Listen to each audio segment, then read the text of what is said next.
Dios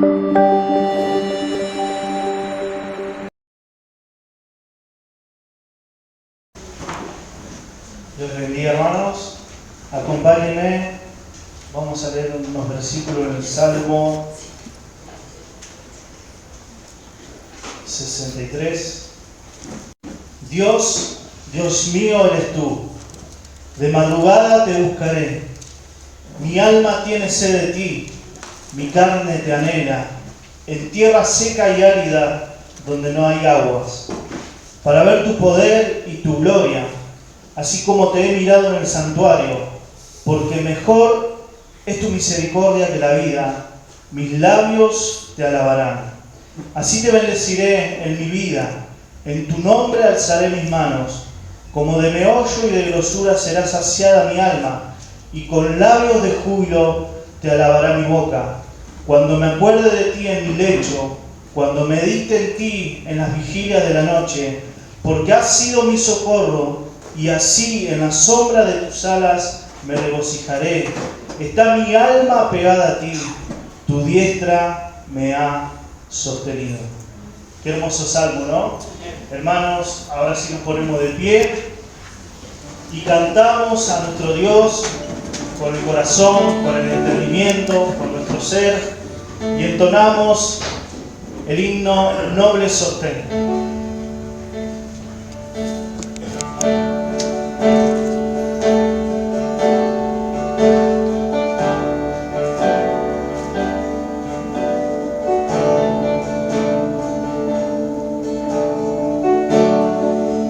Sostén de la esperanza mía, fuente bendita de la vida eterna, tan solo el alma en tus fuerzas fría, de paz.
Sostén es Jesús.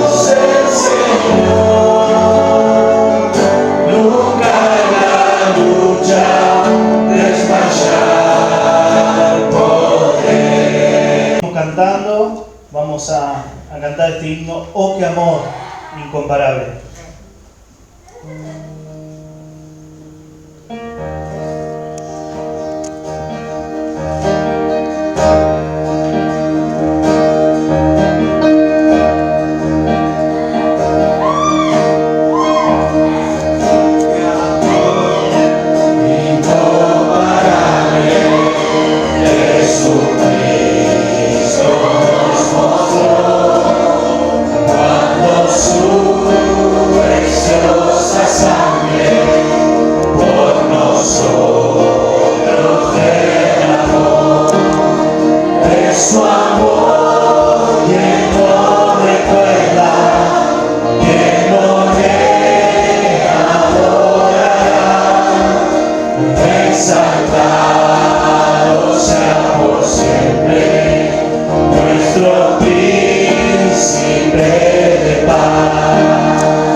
Su preciosa sangre por nosotros derramó.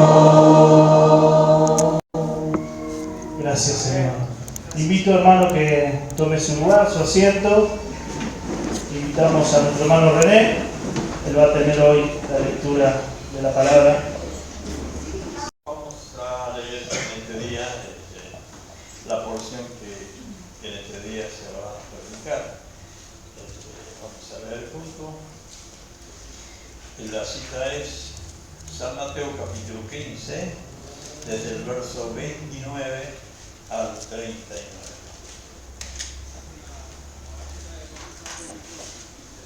¿Lo tenemos todos? Dice: pasó Jesús de allí y vino junto al mar de Galilea, y subiendo al monte se sentó allí. Y se le acercó mucha gente que traía consigo a cojos, ciegos, mudos, mancos y otros muchos enfermos. Y los pusieron a los pies de Jesús y los sanó. De manera que la multitud se maravillaba viendo a los mudos hablar, a los mancos sanados, a los cojos andar y a los ciegos ver, y glorificaban al Dios de Israel. Alimentación de los 4.000. Y Jesús, llamando a sus discípulos, dijo: tengo compasión de la gente, porque ya hace 3 días que están conmigo y no tienen qué comer. Y enviarlos en ayunas no quiero, no sea que desmayen en el camino. Entonces sus discípulos le dijeron: ¿de dónde tenemos nosotros tantos panes en el desierto para saciar a una multitud tan grande? Jesús les dijo: ¿cuántos panes tenéis? Y ellos dijeron: 7, y unos pocos pececillos. Y mandó a la multitud que se recostase en la tierra. Y tomando los 7 panes y los peces, dio gracias, los partió y dio a sus discípulos, y los discípulos a la multitud. Y comieron todos y se saciaron, y recogieron lo que sobró de los pedazos, 7 canastas llenas. Y eran los que habían comido 4.000 hombres, sin contar las mujeres y los niños. Entonces, despedida la gente, entró en la barca y vino a la región de Magdala. Amén. Amén. El Señor los bendiga, hermanos.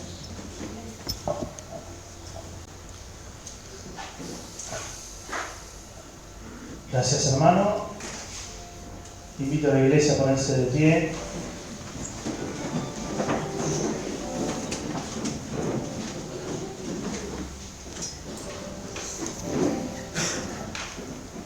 Seguimos cantando a nuestro Señor, aquel que murió en una cruz. Y su muerte no fue una muerte más, no fue una muerte común. No fue una muerte como en esa época que un malhechor recibía un castigo, sino que Él, no mereciendo, siendo inocente, fue a la cruz y cargó tu pecado, cargó el mío. Él se hizo pecado. A ese Señor que hoy vive y reina, cantemos con todo nuestro ser.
sobre ti, por tus dolores libre soy.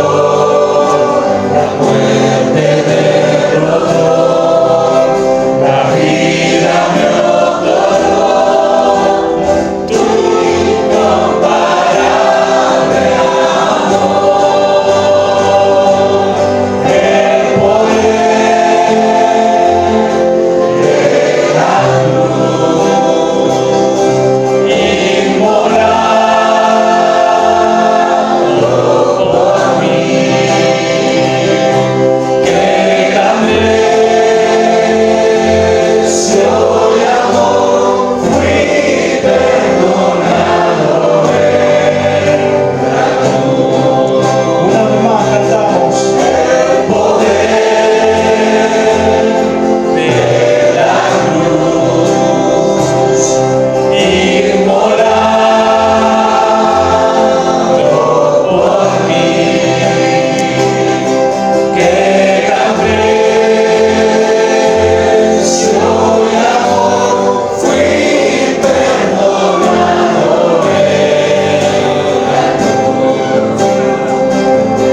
fui perdonado en la cruz, fui perdonado en la cruz.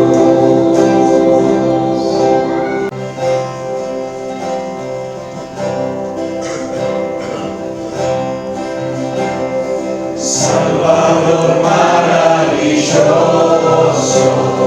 Cristo Jesús Redentor, la sangre que derramaste nos limpia el corazón, oh, nos limpia el corazón. Tuya es toda la gloria, tuyo es todo el honor, tuya es la gracia que salva, y tuyo es nuestro amor, oh, tuyo es nuestro amor. Consolador admirable, Espíritu de verdad, cuando nos vimos perdidos, tú nos quisiste guiar, oh, tú nos quisiste guiar. Tuya es toda la gloria, tuyo es todo el honor, tuya es la gracia que salva, y tuyo es nuestro amor, oh, tuyo es nuestro amor. Padre de misericordia, Santo, eterno y fiel, guárdanos en tu presencia, rendidos a tus pies, oh, rendidos a tus pies. Tuya es toda la gloria, tuyo es todo el honor, tuya es la gracia que salva, y tuyo es nuestro amor, oh, tuyo es nuestro amor, tuya es toda la gloria, tuyo es todo el honor, tuya es la gracia que salva, y tuyo es nuestro amor, oh, tuyo es nuestro amor, oh, tuyo es nuestro amor. Amén. Pueden tomar sus asientos.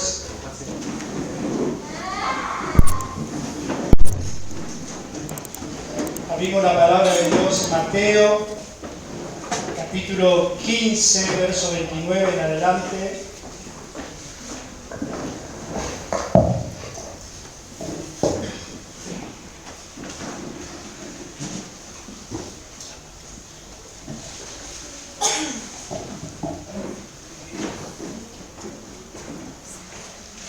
Ustedes saben que estamos predicando expositivamente, por lo menos eso es lo que intentamos, Mateo desde hace ya 2 años, y vamos por el capítulo 15, ¿sí?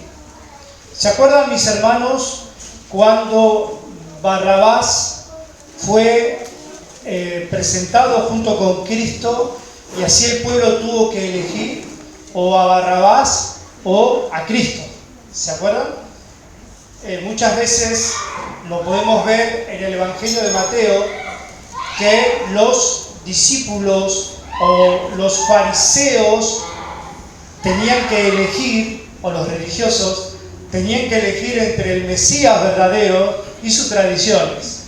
Así es cuando Dios pone a la humanidad siempre en esta elección, ¿no?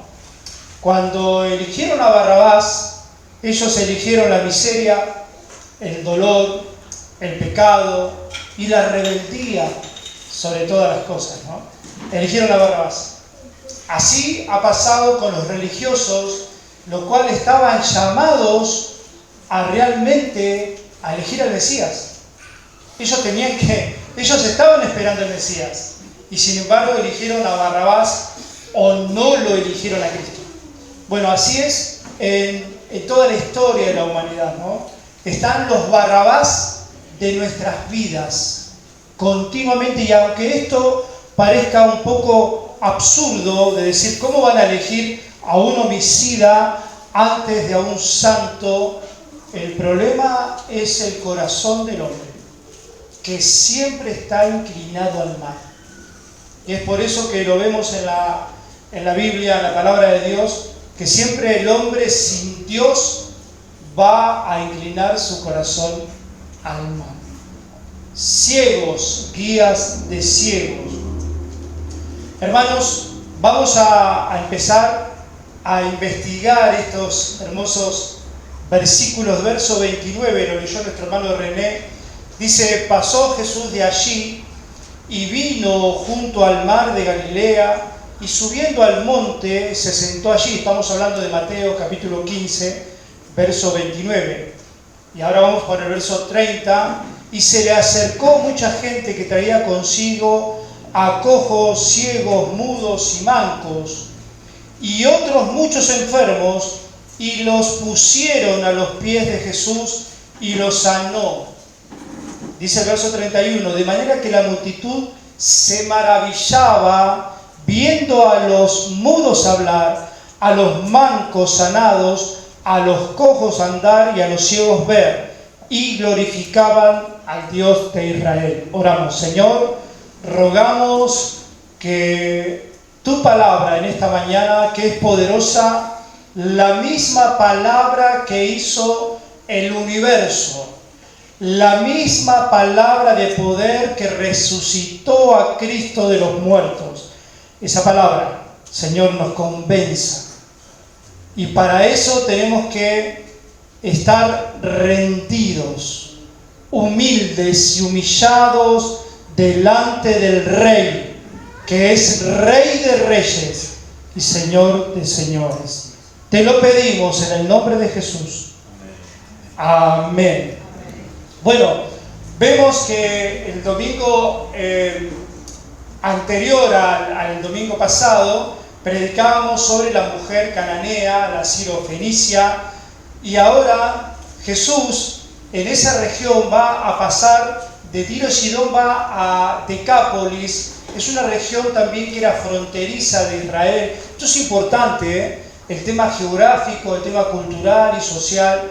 Es importante porque en las fronteras de Israel había más extranjeros que judíos. Por lo tanto, podemos entender que Cristo estaba en zona extranjera, en zona gentil, lo cual los judíos decían que esta gente era gente de segunda clase, gente indigna de que el Mesías esté con ellos. Así que para que ustedes tengan en cuenta esto, que es muy importante, Cristo estaba en medio predenominante gentiles. Eran muchos gentiles. Marcos también relata la historia de la mujer cananea y dice que Cristo estaba en las regiones de Decápolis. No lo dice así Mateo, pero sí lo dice Marcos.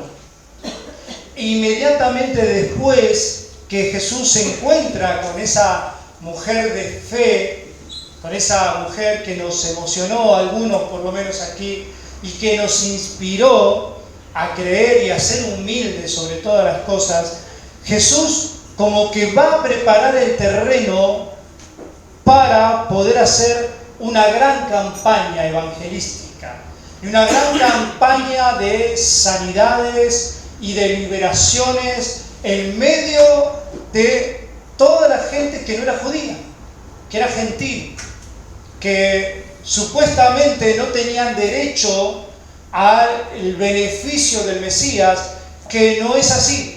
Jamás Dios dijo que nadie tenía derecho, sino lo contrario, lo vamos a demostrar y creo que lo estamos demostrando en este tiempo, ¿no? Entonces, sí, Israel limitaba a los gentiles, pero para Dios no había ninguna limitación. Miren el Salmo 67. Venga conmigo, por favor, al Salmo 67. Vamos a leer un par de versículos, o uno por lo menos. Salmo 67, verso 1. Después les pido que vuelva al capítulo 15 de Mateo. Salmo 67, 1 dice: para entender, mis hermanos, el corazón de Dios para con todos los pueblos. Dios tenga misericordia de nosotros. Habla aparentemente de David, el salmista. No se sabe quién es, pero casi todos creen que era David. Dios tenga misericordia de los argentinos. O Dios tenga misericordia de nosotros, Israel, decía David. Haga resplandecer su rostro sobre nosotros. Sela, la pausa, ¿no? La reflexión. Para que sea conocido en la tierra tu camino, en todas las naciones tu salvación.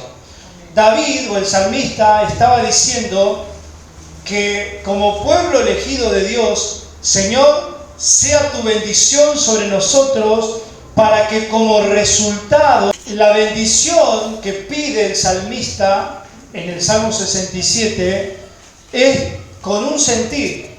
Ya los salmistas lo tenían, ya David lo tenía. La idea fija de todos los hijos de Dios y por supuesto del trino Dios era llegar a toda la tierra. Y dice, ¿para qué sea la bendición sobre nosotros? Para que sean conocidos en toda la tierra tu camino. En toda la tierra. Y acá seguramente hay personas no solamente argentinas, sino de otros lugares. Y Dios tiene, no solamente de Israel, ¿sí?, sino que Dios tiene pueblo en todo el mundo. Y si hay algún lugar que tal vez todavía no haya pueblo, bueno, ahí oramos por los misioneros. Hoy orábamos por los misioneros. Entonces, Dios tuvo un propósito redentor, bendijo a Israel para que Israel sea la luz, ¿sí? Ahora, pero Israel no era un fin en sí mismo. ¿Vieron cómo se confunden las personas y cómo nos confundimos en otros tiempos? Lo teníamos a Israel como la luz del mundo todavía y no. Además, si Israel era la luz del mundo en ese momento, no era un fin, no era el objeto principal en sí mismo, sino que era como un instrumento simplemente de Dios. ¿Para qué? Para mostrar la gloria de Dios a través de la salvación de Israel y motivar, cautivar a las naciones del mundo. Ahora, no era el fin en sí mismo Israel. Hoy se le da una preponderancia a Israel que no la tiene, mis hermanos. Que no, y menos en este tiempo del nuevo pacto, que estamos bajo el pacto de la sangre no de los machos cabríos, ni de los corderos, ni de los palomitas, ni de los bichitos, sino que estamos en el pacto de la sangre del único que nos puede limpiar del pecado una vez y para siempre. Entonces, hoy Israel es una nación la cual oramos por ella como oramos por nuestros amados vecinos chilenos, nuestros amados vecinos uruguayos y toda el Mercosur y todo lo demás. Es una nación que tiene que conocer a Cristo. Así que el objeto principal, mis hermanos, no era Israel, era simple instrumento. Ni siquiera Noé, ni los patriarcas, ni Abraham, ni siquiera eran los profetas, ni siquiera era la iglesia, y es la iglesia. Ni siquiera. No se sienta tan importante como iglesia. El objeto principal es Cristo. Ni siquiera los milagros extraordinarios y grandiosos que hoy lamentablemente vemos que muchos se basan su teología, su evangelio en que si Dios hace milagro. Si Dios hace milagro es porque Dios está con nosotros. Bueno, si usted quiere saber si eso es un término correcto, pregúntele a Job si Dios hizo milagro en su vida. Si Dios no quiso que Job pase por todas esas enfermedades. Si Dios no hace milagro, Dios es Dios. Si Dios te quiere o no bendecir, Dios sigue siendo Dios. Él sigue sentado en su trono. Si hay tsunami, si hay lo que sea, Dios sigue siendo Dios. Dios no mengua por causa de tus circunstancias y de tus sufrimientos. Él no menguó, el Padre, por causa del sufrimiento de su Hijo. Menos lo va a hacer por nosotros. O para quedar bien con nosotros. Dios no tiene que agradarle a nadie. Y Dios no nos debe nada a nadie. Todo lo que recibimos, todo el aire, el oxígeno que respiramos, es por gracia. Él no nos debe nada. Entonces, con ese entendimiento, entendemos que Él es Dios. ¿Vieron cuando vemos historias, películas, y van un montón de plebeyos o gente rindiendo culto a una estatua, como hacen los budistas, budas y tantos otros, y rinden honor y se tiran ahí? Bueno, este Dios no es así. Este Dios es soberano. Y pase lo que pase, va a ser su voluntad. Y a veces su voluntad va a requerir que haya sufrimiento en sus hijos. Pero es su voluntad. Y Él está en el trono. Así que no hay nada con el fin, el objeto, sino que es Cristo. Siempre fue Cristo. Ni siquiera los milagros de Él es el fin principal, sino Él mismo. Decíamos que a la mujer samaritana, ella pudo comer de las migajas del pan. ¿Pero qué era el pan? ¿El pan que hacían los judíos? No, el pan era Cristo. Esas eran las migajas. El pan es Cristo. Dice 2 Corintios 4:6, porque Dios que mandó que desde las tinieblas resplandeciese la luz, ese que resplandeció en nuestros corazones para iluminación del conocimiento de la gloria de Dios en la faz, en el rostro, en la persona de Jesucristo. ¿Cómo es que Dios se manifestó? ¿Cómo Dios resplandeció nuestras vidas, nos iluminó? A través de Cristo. Ni siquiera a través de un milagro. Ni siquiera si los médicos te daban ya pocas horas de vida y Dios te sanó. Ni siquiera ese es el objeto de tu adoración. Y pasan adelante y tienen testimonios de media hora que Dios, cuando tenía 25 años, me caí y Dios. ¿Vieron cómo cambian el objeto? ¿Cómo cambian el fin? Se olvidan, decía Andy hoy, ¿no?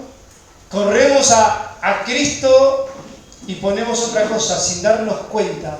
Aunque parezca que tienen buena voluntad. Muchos de nosotros teníamos buena voluntad, pero no es así. Entonces dice el verso 29, pasó Jesús de allí y vino junto al mar de Galilea, y subiendo al monte se sentó allí. Pasó cuando estaba ahí en Tiro y Sidón con la mujer cananea, ¿no? Que él y los apóstoles iban aparentemente a descansar, pero la mujer comenzó a dar voces: Señor, ten misericordia de mí, mi hija está atormentada por un demonio. Ahora, miren que dice, esto es notorio, dice, y subiendo al monte se sentó allí. Es como que Cristo tenía ya el pensamiento siempre de estar elevado, no por hacerse el mayor de todos, sino para estar cerca de su Padre.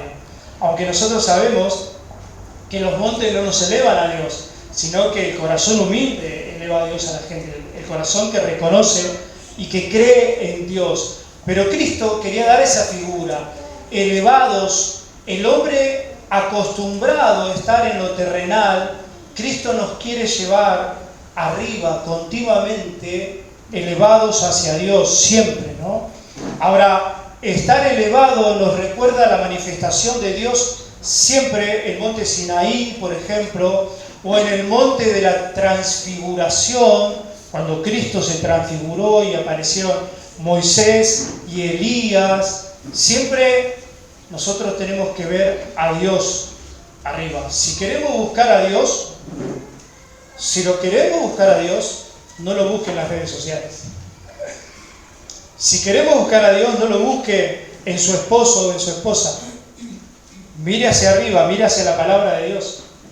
O sea, no es que usted va a leer la palabra de Dios así, sino que venga a la palabra de Dios. Vengamos a la palabra de Dios. Ahora, fíjese que dice el verso 29, que él estuvo ahí en el monte, y dice, y se sentó allí, y el verso 30 dice, y se le acercó mucha gente que traía consigo a enfermos, como lo leímos, ¿no? De todas clases de enfermos. ¡Qué Dios tan accesible que tenemos! ¡Qué Dios tan cercano que tenemos!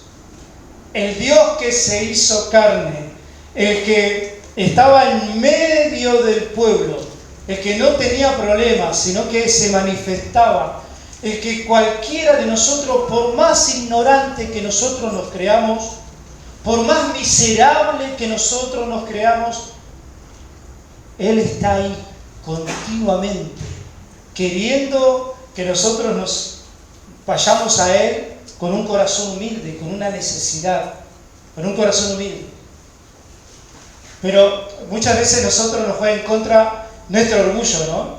Y decimos, no, ¿qué me va a escuchar Dios a mí? No, si Dios tiene otros problemas, yo más vale no le doy problemas a Dios. ¿No ha escuchado eso usted? Yo lo he escuchado.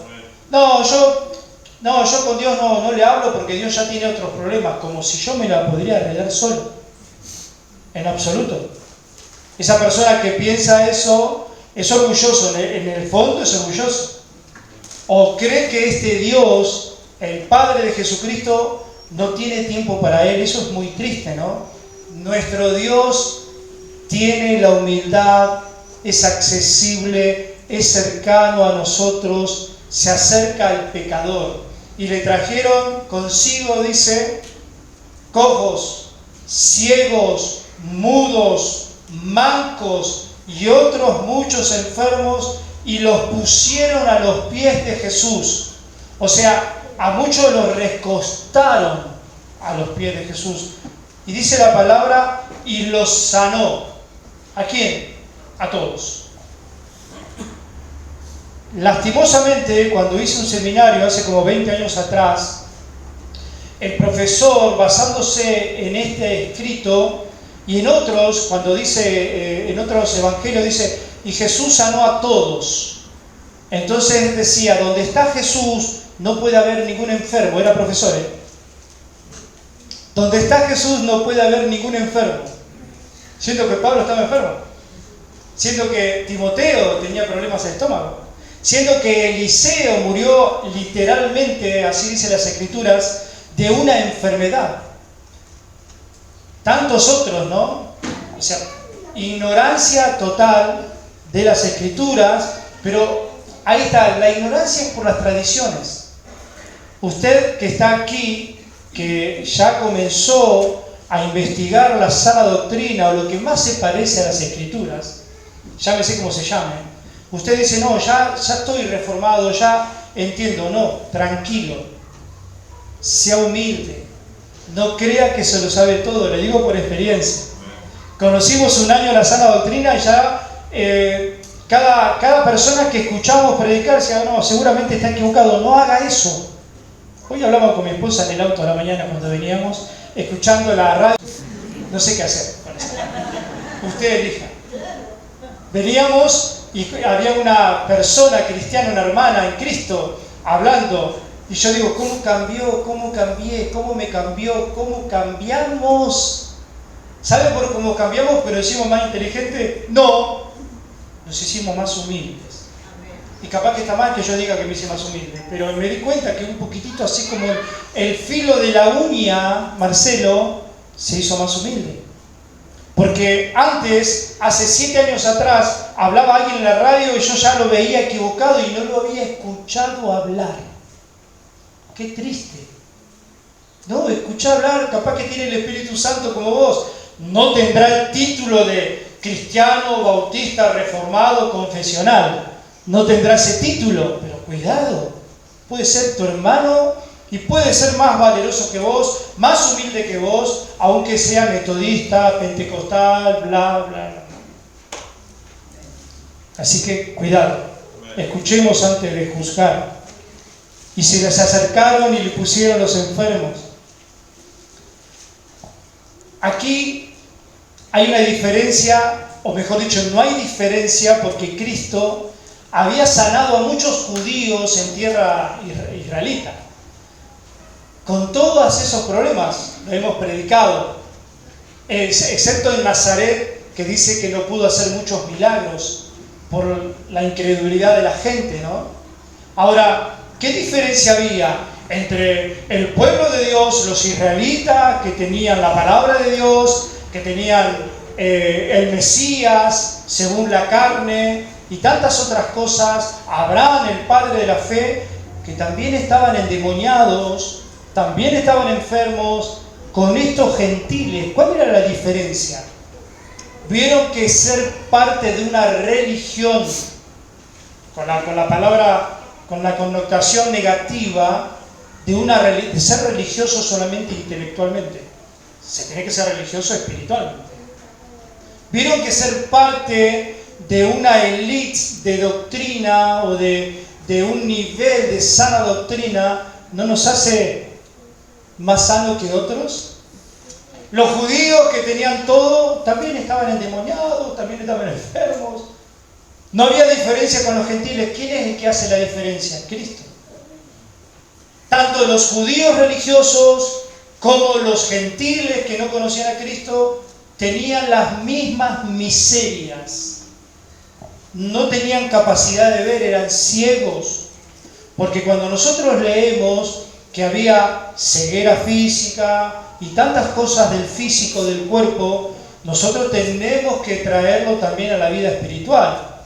¿Qué representaban los judíos enfermos y endemoniados? ¿Qué representan aquí en Decápolis estos gentiles enfermos? Por supuesto, representan la imagen de un mundo caído y despreciado. Un mundo que le hace falta a Dios, que continuamente sufre, un mundo que está descontento continuamente, sufriendo continuamente porque no tienen a Dios. Y no estoy hablando de enfermedad física, porque todo cristiano nos podemos enfermar. Ciegos, dice, ¿no? Era un desfile de enfermos, la imagen de la humanidad. Pero en el monte, ¿quién estaba? El trono de la compasión, el trono de la misericordia. Estaba esperando ahí en el trono, estaba esperando en el monte que se acerquen los necesitados, porque el que no se cree necesitado no se acerca a Dios. Cuando todo va bien, la economía, el matrimonio, la parte sentimental, andan de novio, ¿sí? El matrimonio nuevo, la casa nueva, un alquiler. Cuando todo está bien, nosotros no nos sentimos necesitados. El mundo no se siente necesitado. Es por eso la lucha que tiene el mundo de las naciones en potencia, ¿no? Quiero ser potente en la nación, quiero ser una nación poderosa, porque si llego a ser poderosa, ahí puedo dominar y voy a vivir más tranquilo. No. Pregúntele a los Estados Unidos de Norteamérica qué le pasó el 11 de septiembre de aquel año que no recuerdo. 2011 era, ¿no? 2001. ¿2001? Bueno, hermano, tranquilo, no me refiero. Entonces, ¿qué representa esta gente? Representa la vida espiritual de aquellos que no tienen a Dios. Y esto es a causa, le voy a decir algo que por ahí se van a sorprender, del pecado original. ¿Ha escuchado ese concepto, no? Esa palabra. El pecado original no es otra cosa que el pecado de Adán y Eva. Lo que comenzó, y hay alguien que me dice, pero ¿cómo? ¿No? Me decían a mí, capaz que usted también, ¿cómo es que si Adán y Eva pecaron, qué culpa tengo yo? ¿Que vos no pecaste tampoco? Si le echás la culpa de tu pecado a Adán y Eva, ¿y por qué pecás vos? Todos pecamos, dice Romanos 5:12, usted ya lo sabe. Por tanto, como el pecado entró en el mundo por un hombre, y por el pecado la muerte, así la muerte pasó a todos los hombres. Y por cuantos todos pecaron. O sea, que usted sabe por qué se enferma, porque usted se tiene que morir. Qué noticia, ¿no? Hoy en el Día de la Madre, que tiene que ser. Usted se va a enfermar porque usted y yo nos tenemos que morir. El pecado, o sea, la condenación no es la enfermedad en sí, sino la condenación debe ser, la paga del pecado es muerte. Es muerte. Ahora, para la muerte hay una solución. No hay muchas. La mujer cananea sabía eso. ¿Se acuerdan que dijimos? Ella le buscó, le rogó, no fue a otro lado, sino que iba a Cristo. Hazme misericordia, ten misericordia. No la atendía, ten misericordia. La única solución para la muerte es creer en Cristo. Es creer en Cristo. No tener una maestría en el seminario, no tener un diploma de seminario, sino es creer en Cristo. Si viene maestría y de esas cosas, mejor. Es creer en Cristo. Ahora, la virtud de Cristo no los rechaza, sino que los sana a todo. Él es un Dios compasivo y está ahí en el terreno gentil, cumpliendo lo que el Padre le había dicho, que tenía que ir a los gentiles, a los necesitados. Es como que la obra del Mesías tenía que hacerse. Dice Isaías 35, usted ya lo conoce, lo hemos leído aquí. Entonces los ojos de los ciegos serán abiertos y los oídos de los sordos se abrirán, y todo eso, ¿no? Lo que el Mesías tenía que venir a hacer. Pero no se quede con lo físico. Todo esto que dice Isaías 35, del 5 al 7, en su casa, no tiene que ver con la parte física, es la parte espiritual de las personas. Hay ciegos que son creyentes y tienen más luz que millones de personas que no tienen a Cristo, pero sí pueden ver. Hay ciegos que son creyentes y tienen más luz en su vida que millones de personas que sí pueden ver. O sea, que también Cristo, cuando sana a las personas, no está, o la palabra no está hablando de lugares geográficos. Bueno, Cristo tenía que sanar el relieve de Israel y nada más. No se trata de eso, sino de aquellos que se sienten necesitados. Y otra cosa que está haciendo Jesús aquí, y usted observe el texto, no lo está culpando de pecado a la gente. ¿Se dan cuenta? Hasta ahora no leí. Cristo no viene a mostrar el origen de la enfermedad. Dijimos que el origen de la enfermedad, ¿qué era? El pecado. No el pecado que vos cometiste ayer, anteayer, hace un año.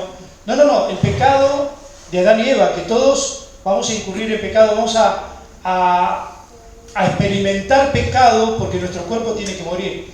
Porque nuestro cuerpo está maldecido por Dios. Porque nosotros pecamos contra Dios. Y esa maldición, nuestro cuerpo se deteriora como se deteriora la tierra. Dice que la tierra gime y como que va clamando a que el Señor la restaure, así nosotros. Que el Señor nos restaure a una vida espiritual, a una tierra nueva y a un cuerpo nuevo, a una mente nueva. Eso va a pasar si creemos en Cristo. O sea, Jesús no vino solo a señalar el origen del sufrimiento, sino vino a sanarlos. Él vino a sanarnos. ¿Pero a sanarnos de qué? Del pecado. Hermanos, en otros lugares nos prometían que Dios nos iba a sanar el cuerpo y venía a recibir tu milagro. ¿Puede ser eso posible? Claro que sí. Claro que Cristo tiene el poder y claro que Cristo tiene compasión de tu enfermedad, de tu diabetes, de tu hipertensión, de todo, del colesterol, arritmia del corazón. Claro que Dios tiene compasión de tu físico y Dios nunca se va a agradar de tu sufrimiento físico, jamás. Pero el pecado tiene una consecuencia, es la muerte física, y Dios ya lo dijo, y Él no va a cambiar. Te puede sanar, Él te puede sanar y lo va a hacer si se lo pedís. Lo va a hacer, pero no pienses solamente en la sanidad del cuerpo, sino tenés que recibir sanidad, o mejor dicho, limpieza de tu alma. Dice Mateo 11:28, venid a mí todos los que estáis trabajados y cargados, y yo os haré descansar. Y el Salmo 103:18 dice, como el Padre se compadece de los hijos, se compadece Jehová de los que le temen.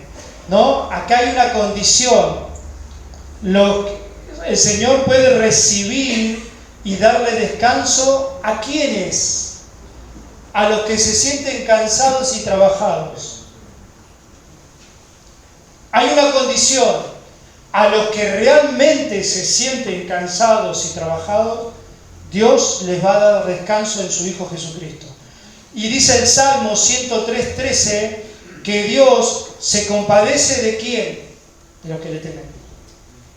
Y después no digamos que Dios discriminador, Dios eligió solo a un pueblo, Él discrimina, Él es clasista o clasifista, no sé. No. El problema es el corazón duro, no solamente de los israelitas, sino también de los argentinos y de todas las naciones del mundo. Él no discrimina a nadie. Él no rechaza un corazón que viene humillado a Él. Jamás. Llámese quien sea, si es colorado, negro, blanco, gordo, flaco. O si vive en el otro lado de la humanidad. Nosotros discriminamos. Nosotros discriminamos. Dios jamás. Dios no tiene una pizca de discriminador. Nada. No está en su naturaleza. No tiene maldad absoluta. Es santo por siempre.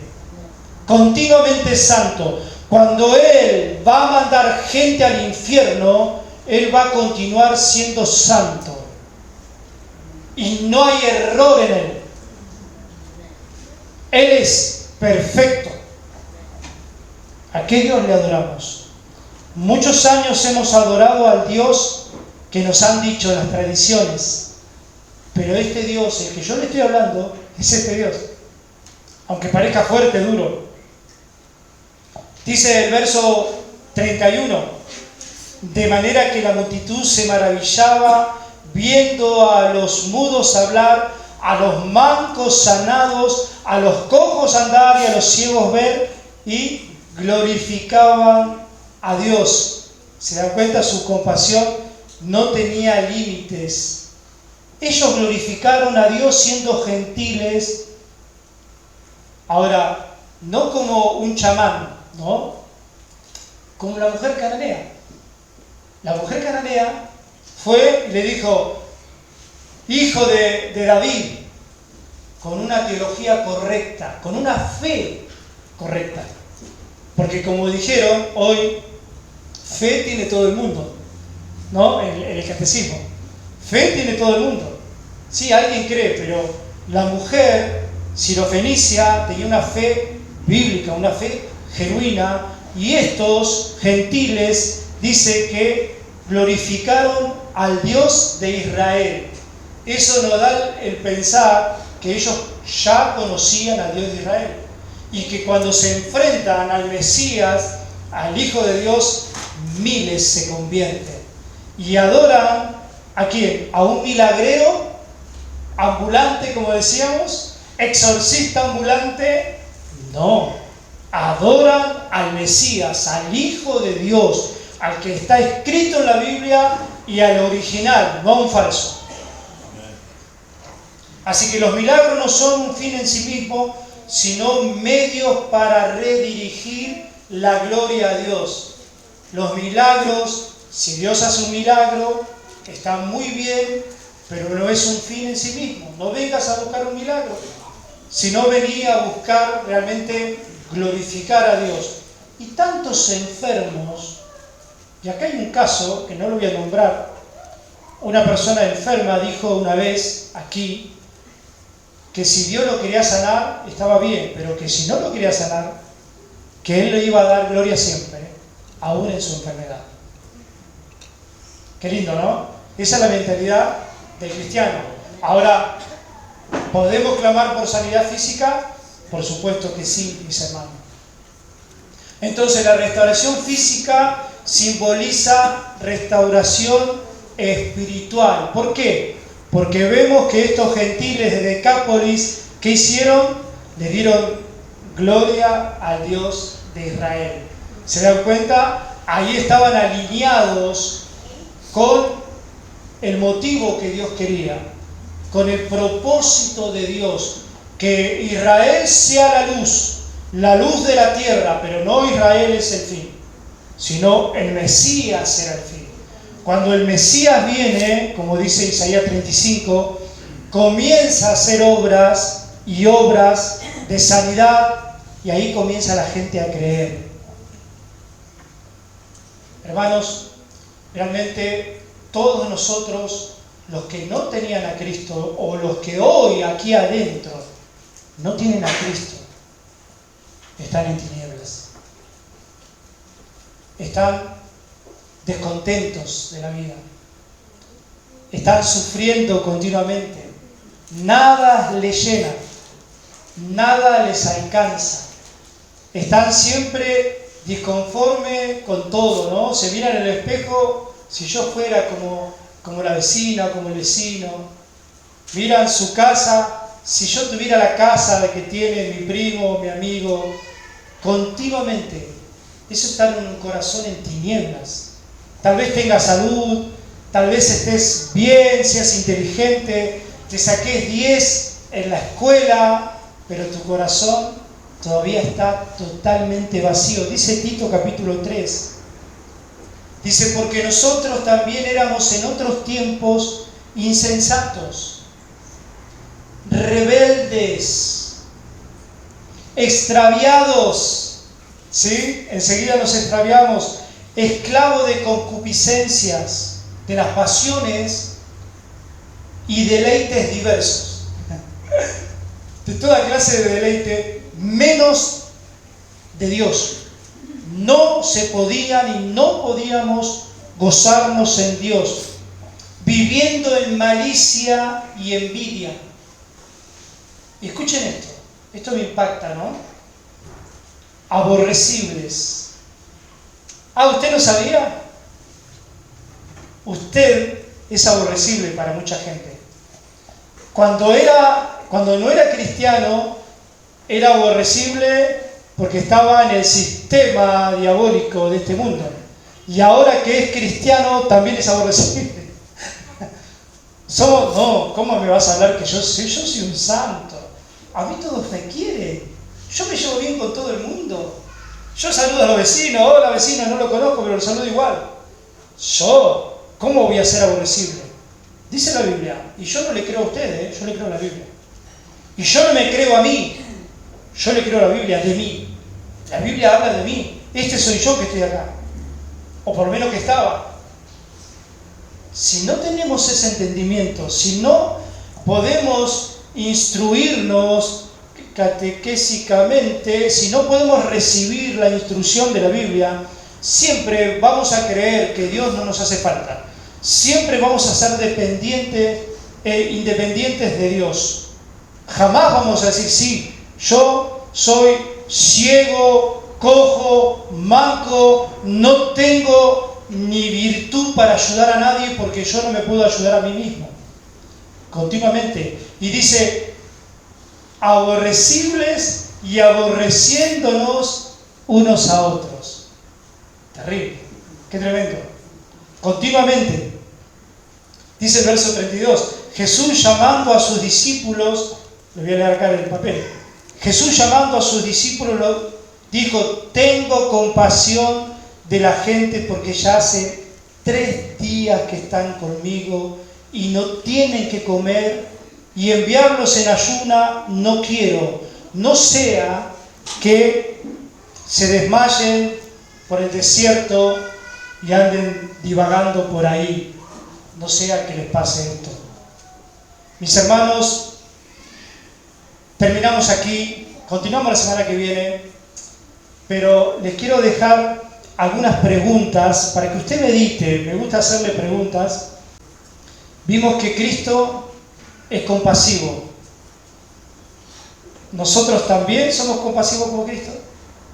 Cuando vemos la miseria de las personas, cuando mi papá, mi mamá, tu mamá y tu papá son grandes y le tenés que cortar las uñas, ¿hay compasión? ¿Sabés que le pusieron los enfermos a los pies de Cristo, que algunos estaban todos sucios, todos babeados, neumonía bilateral, tenían que escupir continuamente, secreciones, gangrena, lepra? ¿Sabían que Jesús tocó a los leprosos, que eran 10, y solo uno vino a darle gloria? ¿Tenés compasión como Cristo tiene por la gente? ¿O te da asco la gente que está sufriendo? Tenemos que alinearnos con el corazón de Cristo. Confío en Cristo porque después los apóstoles van a decir, Señor, ¿dónde sacamos tantos panes para 4.000 personas en medio del desierto? ¿Tenés fe en Cristo a pesar de tus escaseces, tu falta de recursos? ¿Seguís confiando en Cristo? ¿Estoy dispuesto a servir aunque parezca poco lo que tengo en mis manos? ¿O soy manco? ¿Tengo la capacidad de guiar a otros o soy ciego espiritualmente? Les aliento, iglesia, a que usted deje la ceguera de lado. Deje su pierna inválida, su vida espiritual. Cristo, no es que Cristo lo necesita a usted, no. Cristo no lo necesita. Es que a Cristo le complace usar a sus hijos, pero quiere que sus hijos dejen las niñerías. Dejen las niñerías y se pongan en manos de Él. Y cuando decimos que se pongan en manos de Él, es que se tienen que involucrar en una iglesia bíblica, porque los dones que el Espíritu Santo, por gracia, depositó en tu vida, no son para que vos los aflores en las redes sociales y que vos en charlas teológicas te hagas ver. No. Los dones que dejó el Señor, que son de Él, son para su gloria. no para florearte vos ni yo. Entonces, rindámonos a Cristo. Y si realmente estás descontento, y si sientes un vacío y nada te llena, aún estas palabras que has escuchado hoy no te han llenado y no te resulta nada, te digo, sinceramente necesitas a Cristo. No te vayas de aquí. No seas orgulloso y orgullosa.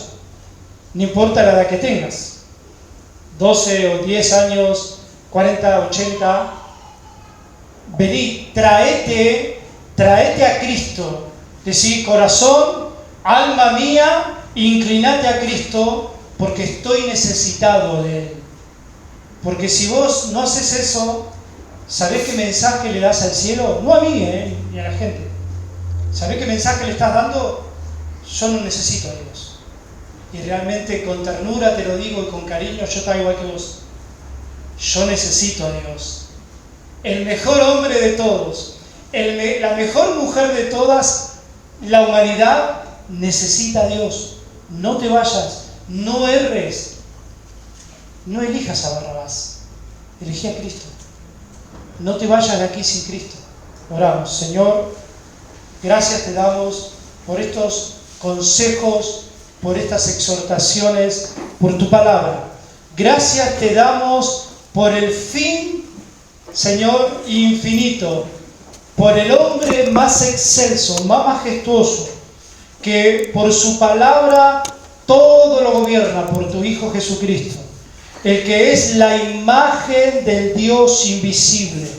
Él es la sustancia del verdadero Dios, el primogénito de toda creación, el que está sobre toda la creación, el infinito, el Rey Supremo. A Él sea la gloria por los siglos. Amén.